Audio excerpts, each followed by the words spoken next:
Danielle. Good luck. All right. Hi, everyone. Is this a good volume? Can you hear me up there? Great. Welcome to Denver. I'm so excited to see such a packed house. What a cool venue to be in a nightclub. And, oh, wow, all the way at the top. Hi, guys. Today I'm going to talk to you about becoming a DAO and the organizational Legos that I think are the most important to help you build. You can find me on Twitter and Instagram at Danielle. So my introduction, I fell down the crypto rabbit hole in 2014 and came through it from, a liberty perspective and really wanted to find a way to take power away from governments and banks and corporations and return that back to individuals. And so Bitcoin was really interesting to me, and yeah, I haven't been the same since, probably like the most of you guys. I contributed to ShapeShift since 2016. I started as a support agent in their first 12 employees and just kind of grew with the company and learned how to build the organization and have the operations there. So grew all the way to director of operations and have helped through this decentralization process as we've become a DAO. And so I wanted to start and ask as well, how many of you have heard of ShapeShift? Nice, cool. It's about half the room. Hi, friends. Oh, yeah, hi, friends. And hi, new friends. We started as a way to really interact with crypto, trade crypto seamlessly without custody as much as possible. And so we are excited to see the decentralization and everything that's happening with DeFi. And we hope to be your, DeFi stop, your DeFi platform to interact with everything. So I'll talk about a history of ShapeShift and how we made the decision to decentralize. I'll talk about decentralization is not the absence of organization, so I'm going to drive that point home. And then quickly, I think the communication and how you pay contributors is really important, so the tools that we use to do that. And then we'll conclude and talk about, this is all about the building Legos, all about DeFi Legos, so use what works for you.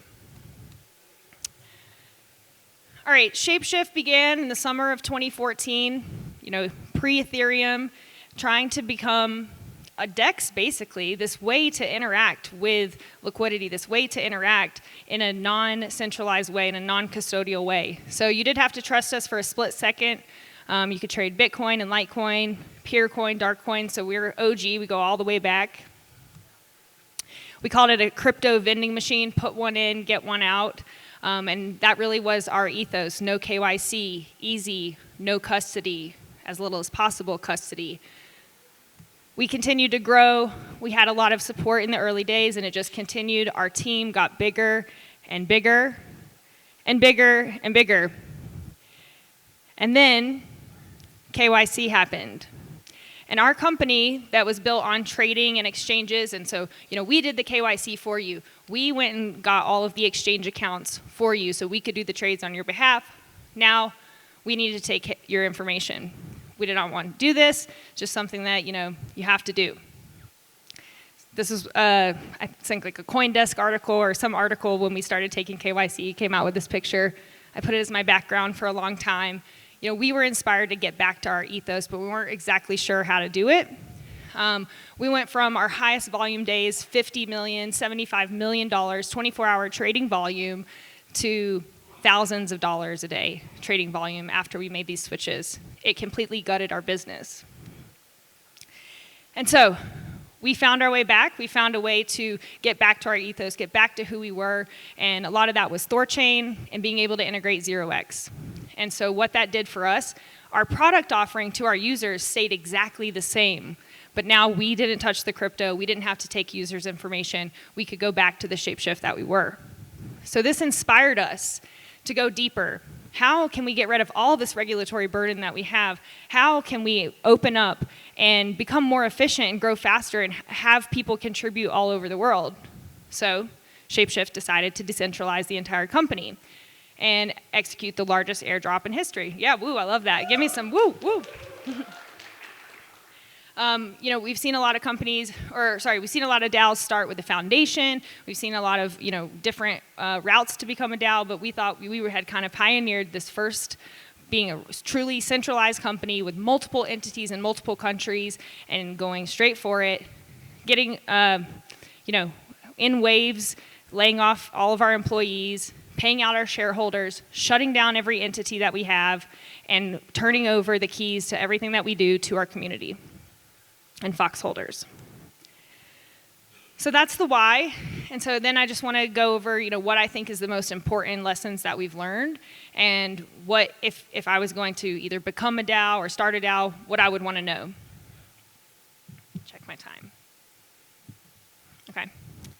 So decentralization is not the absence of organization. You need to offer clarity on, I'm talking specifically about mine, but insert your DAO name here, insert your token name here.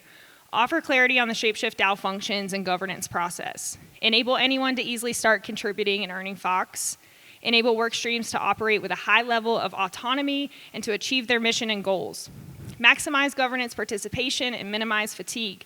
Do not have your community vote on every single thing. They will stop voting. They will get burnt out. Quality, not quantity proposals. Enable work streams to securely manage and utilize funds allocated to them from the DAO. Willie, you recognize this? That's your words, bud. I know this one's a little blurry, but you're going to get the idea. Hierarchy is important. It's not just chaos and everyone running wild. Elect leaders, elect experts in their field, make sure they have the autonomy and the money to back up the goals that they want to accomplish. One example of this in particular that I worked on and submitted the proposal for was the Treasury Management and Diversification Committee. And so what we realized, we had this, at the time I took the screenshots, $100 million treasury that we're trying to, work with, utilize, capitalize on. And we realized, wow, every decision that we have to make is running through the community, and it's taking 14 days at least before we can send money to whatever opportunity investment strategy that we want to employ. So what we did, we started, small committee for 3 months to start a trial period, and really gave them autonomy over a specific amount of Fox so that they could go make the decisions, do what they needed to do. There's a committee so they can vote. It's not one person making these decisions, and give that power to them so we can move faster. So yeah, just really, really important to create a hierarchy, create people with power, give them the power to accomplish their goals, and don't make your community vote on every single thing that you're doing. How do we communicate with our contributors? I'm sure everyone knows Discord, but instant message, of course, you need a quick, instant way to talk to people. A forum, you want to have these ideas discussed in a way that is clear and concise and is not lost in Discord. So I think it is important to have 2 separate places to talk about, the daily and then the strategy.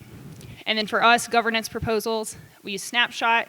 I looked it up. Snapshot has over 5,000 spaces now, 5,000 teams, 5,000 communities are using Snapshot. If you're not familiar, it's a free, gasless way to create proposals and also free to vote on them. Votes are signed messages and are easily verifiable online. And then I think this is the biggest question I get. It takes a snapshot on chain of where the Fox or whatever token it is in what address. So I can't send, I can't vote with my million Fox and send it to Willie and he vote with the same Fox.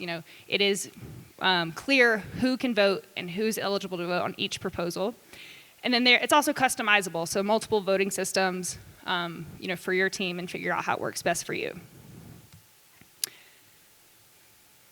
How to pay contributors. So ShapeShift had this large pool of community with its shareholders and its employees already established. And so what we wanted to do is try to convince some of them to stay, show them that they have an opportunity to make their Fox more valuable. So we did grants to employees and shareholders with Sablier, and so that vests over 3 years. In each block, these community members gain more Fox. And so the original idea was, we'll give everyone, a payment a month. Well, then everybody gets paid on the same day. That hurts your token economics. So really what this did, every block, every person can decide when is right for them to withdraw, when is right for them to sell their Fox and do whatever they want with it. Also, what this would be good if you had a core team, an initial team that you wanted to launch with, and then it gets rid of like a hassle of payments and payroll admin that you might have. We also use Colony. Colony addresses a critical need for DAOs. You can pay contributors securely, transparently, efficiently. cheaply with XDAI, so it's really helped our like salaried DAO employees. We also started with Fox as payment, but with that treasury management and diversification committee, we realized we could do stable coins. And so, of course, our employees have mortgages, our employees have bills to pay. So it is really nice that we're able to pay them in stables now as well. Coordinate is a new proposal that just went through and allowed each work stream to kind of get a budget to start playing around with this. This allows everyone on your team to say, hey, you're providing value, and then pay those people. So someone can come in and start providing value day one, and then you can pay them later. All right, and again, just DeFi Legos, decentralization, the idea, there are so many DAO tools out there, and so I think you can find what works for you. You don't have to be a 75, 80 person company, who's decentralizing, who's starting this. You can be 2 guys in a basement. You can be a few people, and you can really use any tools out there to help you achieve what you're looking for. So yeah, I just wanted to wrap again, and I say this over and over again, I'm a broken record, but decentralization is not the absence of organization, and it is so important that you have a clear foundation and clear goals and clear initiatives of what you want to do, even though you're a decentralized community and you want, participation all over the world. So I'd love to take some questions if I have time. And yeah, you can find me on Twitter and Instagram at Danny Wall. And you can find out more about ShapeShift by going to shapeshift.com.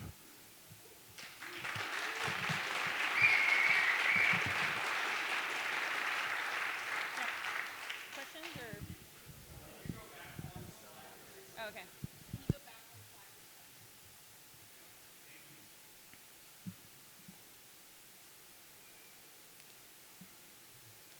Cool. All right. Thanks, everyone. Thank you, Danielle.